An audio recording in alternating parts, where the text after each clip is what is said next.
The Shadows 20 Golden Greats, an LP I bought from the Florence Nightingale charity shop in Aylesbury for £1.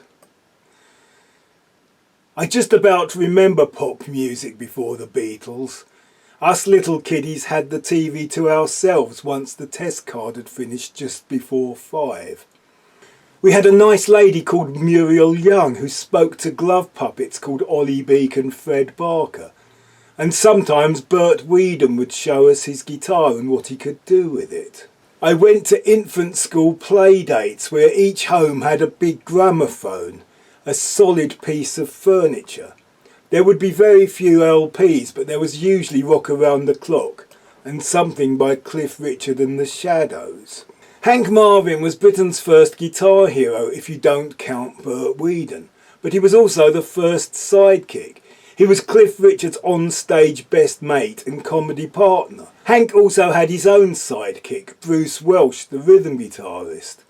Welch's strum patterns are essential to the Shadows' effect. I once had to do rhythm on Apache and it was not as easy as Bruce Welch made it look. Hank Marvin is still an icon, rhyming slang for excessively hungry and recognisable as much for his glasses as his vibrato. The Shadows were characters in the Cliff Richard films. Hank and Bruce acted alongside Melvin Hayes and Una Stubbs, all going on a summer holiday. This was all massive in the early 60s. But the Shadows lived a double life. They were pop stars in their own right. They wore the sharp suits expected of light entertainers, and they had their own choreographed moves. Those great wooden gramophones of my infant years would often have a stack of singles, and there would always be some Shadows. Great instrumentals with a solid bass, drums and rhythm guitar, topped off with Hank's precise fluid melodic lead, all played with his distinctive tone and twang. These ranged from the almost primal tribal Apache to the one I best remember from the time, Wonderful Land, a gorgeous tune that I still find uplifting. It has a string arrangement that makes it sound like the theme to an epic movie.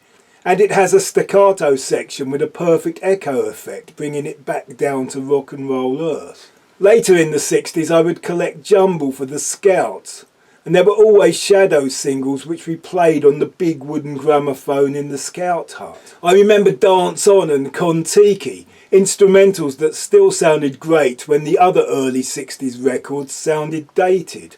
Probably more dated in the late 60s than they do now. And there was the Rise and Fall of Fingal Bunt, basically a 12-bar jam but with a catchy hook, and it almost seemed current in the late 60s blues boom. Hank and Bruce went on to sing real songs, but possibly inspired by the Shadows, other guitarists went on to make some really good instrumentals, like Sabre Dance by Love Sculpture, Albatross by Fleetwood Mac, and Beck's Bolero by Jeff Beck and Jimmy Page. However, by the early 70s I had discovered Santana, the hippie Latin Hank Marvin. 20 Golden Greats, The Shadows.